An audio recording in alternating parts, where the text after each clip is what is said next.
warahmatullahi wabarakatuh. Waalaikumsalam warahmatullahi wabarakatuh. Apa kabarnya hari ini? Alhamdulillah hari ini. Sehat semuanya ya? Sehat. Sudah sarapan? Sudah. Alhamdulillah. Oke, tentunya kalau udah sarapan kita bisa semangat untuk mengikuti perkuliahan hari ini ya. Iya, Bu. Oke. Tapi sebelum dimulai perkuliahannya, alangkah lebih baiknya kita mulai dengan membaca basmalah bersama-sama. Bismillahirrahmanirrahim. Oke. Seperti kemarin kita main-main dulu untuk absennya. Jadi kalian tidak menjawab hadir, tapi menjawab sesuai dengan nama buah yang kalian ketahui dan sesuai dengan huruf depan kalian. Ya. Nur Aisyah Rahmawati. Naga, Bu. Naga. Buah nanas. Oke, nama buah naga. Nurul Laili. Buah nanas. Buah nanas. Muhammad Ivan Nur Tanam. Mangga. Mangga. Muhammad Rifki Sarifuddin. Manggis. Manggis. Alvin Honaini. Apel, Bu. Apel. Nurul Atul Adia. Lemon. Lemon. Minggu kemarin kita sudah membahas tentang instrumen tes bagi siswa, ya kan? Ada instrumen testing dan non-testing. Tentunya kalian juga sudah tahu bedanya antara testing dan non-testing. Nah, untuk sekarang karena mata kuliah kita instrumen non-testing, salah satu dari instrumen tersebut ada yang namanya instrumen daftar cek masalah. Kalian pernah dengar nggak instrumen daftar cek masalah itu? Belum, sama sekali belum? Pernah. Ada yang pernah, ada yang belum. Yang pernah kira-kira apa yang kalian ketahui tentang daftar cek masalah? Ada masalah siswa di dalamnya. Oke, ada permasalahan siswa di dalamnya. Boleh. Lagi? Permasalahan yang dialami atau sudah pernah dialami atau sudah Oke, daftar permasalahan yang sedang dialami atau yang pernah dialami. Baik, nanti kita bareng-bareng akan mempelajari tentang daftar cek masalah tersebut ya. Jadi tujuan pembelajaran hari ini yang pertama, nanti kalian bisa mengetahui tentang definisi DCM, fungsi DCM, manfaat DCM, prosedur administrasi, serta kalian memahami seperti apa aplikasi daftar cek masalah tersebut. Itu ya? Siap dimulai? Siap. Kalau sudah siap, sekarang saya punya video tentang apa itu daftar cek masalah. Assalamualaikum warahmatullahi wabarakatuh. Selamat datang di mata kuliah teori non-testing. Kali ini kita akan belajar tentang inventory daftar cek masalah atau DCM. Aplikasi DCM dan mahasiswa mampu menggunakan aplikasi DCM. Kita mulai pada definisi DCM. DCM ada. Itu tadi video tentang apa itu DCM. Nah, sekarang saya minta kalian membentuk menjadi 3 kelompok.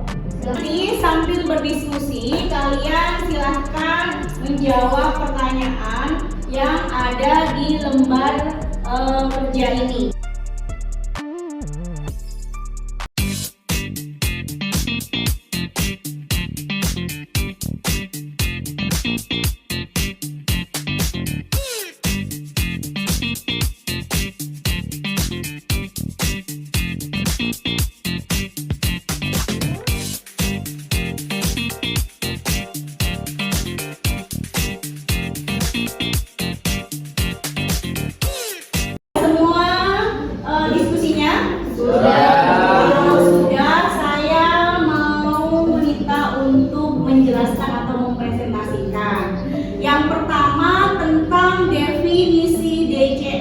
Kira-kira kelompok mana yang mau menjelaskan tentang apa itu definisi DCM? Kelompok 1. Oke, silakan. Kelompok 1. Definisi DCM merupakan sebuah daftar kemungkinan masalah yang disusun untuk mengetahui sebuah masalah. Oke, sudah? Itu saja? Ya. Oke. Ada yang ingin menambahkan? Oke, silakan. Di sini untuk definisi DJM ada permasalahannya, yaitu seperti keluarga, agama atau moral, pribadi, hubungan sosial dan berorganisasi, hobi, dan penggunaan waktu luang, penyesuaian terhadap sekolah, penyesuaian terhadap kurikulum, masa depan yang berhubungan dengan jabatan, kebiasaan belajar, dan muda-mudi dan asmara atau pencinta. Oke, terima kasih. Tepuk tangan untuk selanjutnya. Kira-kira siapa yang mau menjelaskan tentang prosedur pelaksanaan DCM? Ya Bu, Oke, kelompok 3, silakan. prosedur pelaksanaan DJM yang pertama itu ada persiapan. Di sini menyiapkan bahan sesuai dengan jumlah siswa. Yang kedua, pelaksanaan yang mana mengontrol situasi ruangan, memberikan penjelasan tentang maksud. Yang ketiga, di sini ada analisis hasil yang mana menghitung persentase hasil tiap aspek dan membuat kesimpulan dan penginterpretasian hasil. Oke, terima kasih.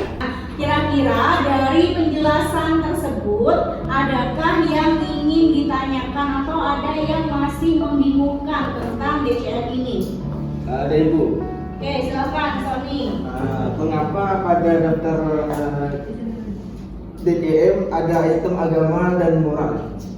Oke. Tadi pertanyaannya Sony, mengapa di item DCM ini ada pertanyaan tentang agama dan moral, ya kan?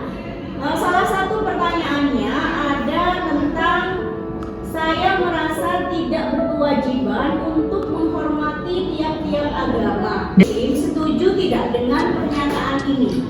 Tidak Tidak setuju. Mengapa? Siapa yang mau menjawab? Ya, kenapa? Karena di agama kita untuk menghormati yang lain itu diajarkan dan diwajibkan. Oke, benar sekali ya. Jadi dalam agama manapun termasuk Islam, kita diwajibkan untuk menghormati setiap agama. Nah, mengapa poin ini ada dalam daftar cek masalah? Karena generasi muda itu mudah sekali terhasut, mudah sekali berubah pikirannya. Jadi untuk itulah kita harus segera mungkin mengetahui apakah di sekolah ada indikasi-indikasi tersebut. Jika ada, kita sebagai guru, terutama guru BK, segera merancang atau segera membuat program bagaimana sih agar siswa kita terhindar dari paham-paham yang ekstrim tersebut. Karena agama kita mengajarkan rahmatan lil alamin, bukan rahmatan lil muslimin. Jadi, apakah ada pertanyaan lain tentang DCM atau seputar bimbingan dan konseling? Ada Bu. Silakan. Kenapa masih ada siswa yang masih nakal, tidak mau dinasihati, tidak mau dibimbing? Itu kenapa ya Bu? Kenapa sampai sekarang masih ada siswa yang seperti itu? Kira-kira kenapa? Saya punya ayatnya ya. Kira-kira siapa yang mau membacakan ayat ini? Silakan maju ke depan yang mau membacakan. Silakan.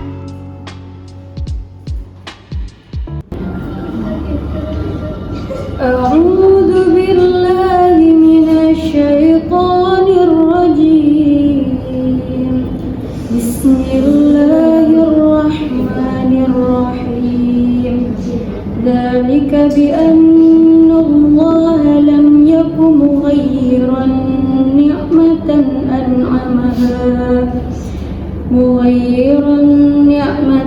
أنعمها على قوم حتى يغيروا ما بأنفسهم وأن الله سميع عليم. صدق الله العظيم. Itu tadi pembacaan surah Al-Anfal dari temannya yang kira-kira artinya seperti ini. Siksaan atau yang demikian itu adalah sesungguhnya karena Allah sekali-kali tidak akan merubah suatu nikmat yang telah dianugerahkannya kepada suatu kaum. hingga kaum itu mau merubah apa yang ada pada diri mereka sendiri.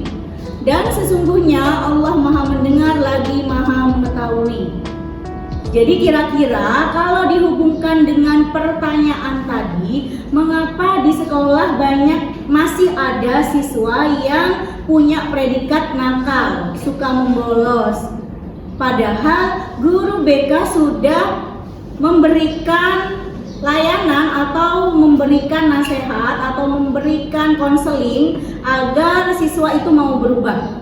Kembali lagi pada ayat ini, kita sebagai konselor hanya bertugas untuk menunjukkan bahwa mereka itu punya kekurangan atau punya kelebihan tentang perilaku mereka sendiri. Tapi kalau mereka tidak mau untuk berubah, maka Allah pun akan menyerahkannya pada diri mereka sendiri. Salah satu ikhtiar kita sebagai guru BK, ya yang pertama tentunya dengan mengetahui apa saja kelemahan dan kelebihannya, permasalahan yang dihadapi, baru kita merancang program atau layanan. Kira-kira layanan seperti apa sih yang cocok atau pantas untuk diberikan pada siswa yang mengalami permasalahan perilaku negatif, contohnya bolos. Nah, ketika sudah memberikan layanan tersebut dan siswa itu masih tetap bolos atau tidak ada perubahan, ya itu mungkin karena mereka tidak mau merubah diri mereka sendiri.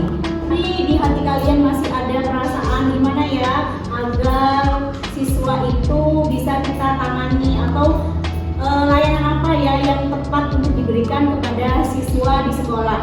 Nah, ini ada penelitian-penelitian yang sudah saya lakukan dan saya tuang dalam artikel. Kalian bisa searching di Google Scholar. Contohnya, ada self healing, ada teknik self healing untuk mengurangi stres akademik.